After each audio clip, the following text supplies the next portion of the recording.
like and subscribe. What are something you would recommend people start to keep in their cars? A dashcam. Jumper cables. Not only helpful if you need them, but it's nice to help others out. I've never used them for myself, but at least a dozen times helping others. Besides the obvious safety stuff, a roll of paper towels is way more convenient than you could possibly imagine. A seatbelt cutter / window breaker. Water. In addition to a lot of the stuff posted here, I keep a pair of old boots.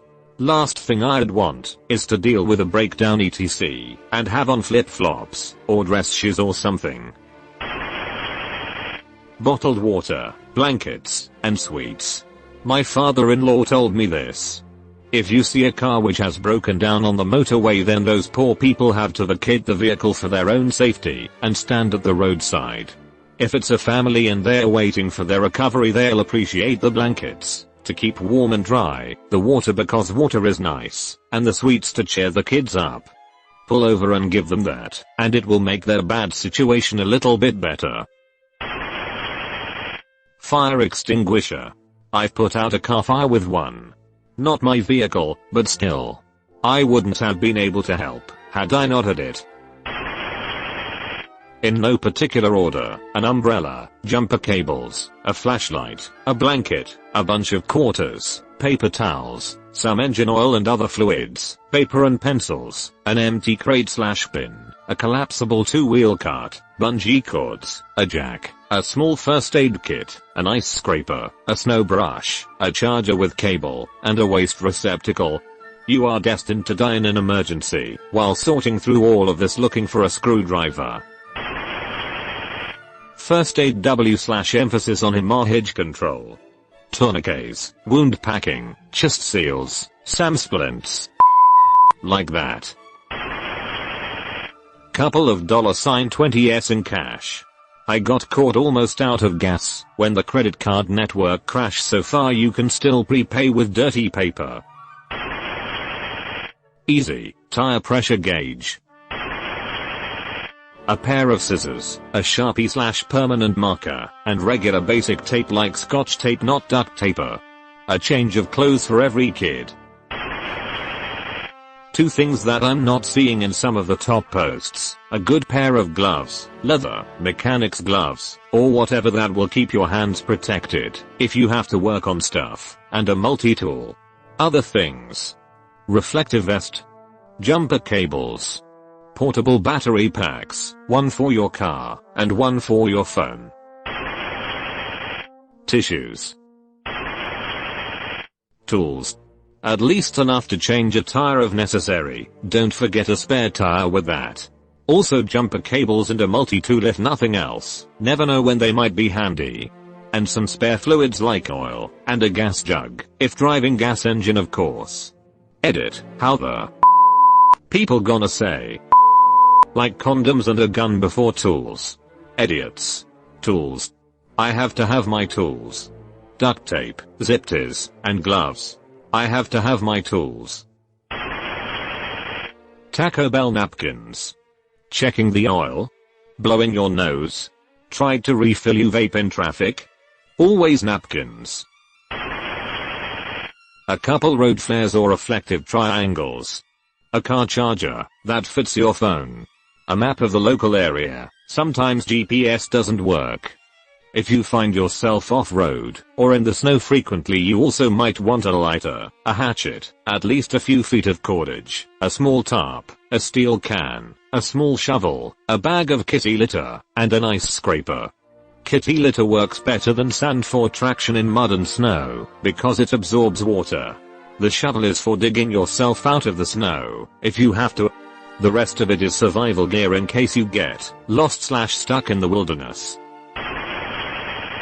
$40 in cash. In my car I have $40 in cryptocurrency. If you ever have women in your car, I recommend keeping a small zipper bag with a couple of hair ties, hand lotion and a nail file. It sounds stupid, but trust me, your lady friend breaks a nail out of the blue, and you hand them a file, they'll be smitten. If you're in a relationship with a woman, or have daughters or anything, a stash of feminine hygiene products as well. It'll come in handy eventually. Eggs, potatoes, or pepper. Prepping in case your engine dies on the interstate, and with its waning heat you cook up an omelette for sustenance. Fire extinguisher. I keep 2 of those disposable ones in my truck. Haven't needed them, but wouldn't want to need them, and not have them. A long time ago I was adding oil to an oil drinking Camaro. The engine was hot, and I spilled some on the exhaust. It caught fire. It took a whole bottle of Mountain Dew to put it out. Lol, it was fun being young and dumb. Water. So good to have it with you, rather than now have to find a place. We don't actually realize just how dehydrating car travel is. Fake plastic dog poop and keep it visible. No one wants to steal a car with dog poop in it. I work at a auto center. Folks, keep your locking like nut key in your car. Know where it's at. If you get a flat and don't have that key, you are screwed. We deny so many cars because of this too. We aren't a big shop. We don't have all the keys out there on hand. So if you got locking like nuts, keep track of that key and leave it in the car. Thank you. I have no idea what this means. Am I really supposed to know this? Tissues. For nose picking. Not other things. An emergency can't get home bag. You put everything in it you'd need if you were told to go to a hotel for 24 hours, taking only what you had on you and in your car. Soap, clothes, an extra $100, toothbrush, food/water, phone charger/wall wart, etc. It comes in handy for a lot of things. Just remember to rotate out the food and water if you decide to put some snacks and bottles of water in there. Smaller cars. It's a dinky Yaland Libers. Samsung 1. 6 cubic feet. Over the range microwave with auto cook and stainless steel. AAA membership. A fire extinguisher.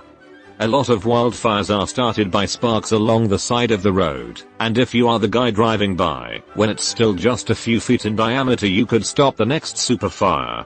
Not to mention it's hard to rescue people from a burning car while it's burning. A roadside assistance kit, a first aid kit, a portable phone charger, a blanket, and at least 2 gallons of drinking water, a lunchbox filled with food items that don't require cooking, as well as a physical map of the area you are traveling in. I would also include enough cash to fill up your gas tank, as well as some extra in case you need any supplies not listed. A mask. A bunch of them. Skip the jumper cables and get a self-jump box. They are not very expensive compared to getting stranded. Tweezers. For when you hit your mid-30s and you start sprouting random chin hairs. The sunlight in the morning at a stoplight really illuminates these issues. Dash camera, kitty litter, jumper cable/box. I visited Israel a few times and their requirement is to have a reflective vest and either a reflective triangle or those spark lights within arm's reach for the driver. Thought it was not a bad rule. Put a vest/triangle combo in the back of the seat. To this day, I have given out 7 sets like that to broken down cars on the roads. While I have no way of helping them fix the car, at least I help them set up the triangle for safety. None have ever refused to wear a vest when offered. So I just buy a new set after for myself, or the next person. Well, I like to keep a couple dozen empty Coke cans. That may just be me though. I am saying this one for my mom. A plastic coffee can with a lid, especially for women, because if you're in a pinch, very specifically in traffic on a bridge with no place to privately pee, you will be pee-pee covered. I keep removing the coffee cans she leaves in my car, because I'm a 35-year-old woman who will pee wherever I. Well, please mom. Change of clothes/overnight bag. You've been visited by the ghost of a very important man. Pay your respects by liking and subscribing, and he'll grant you 3 weeks of good luck.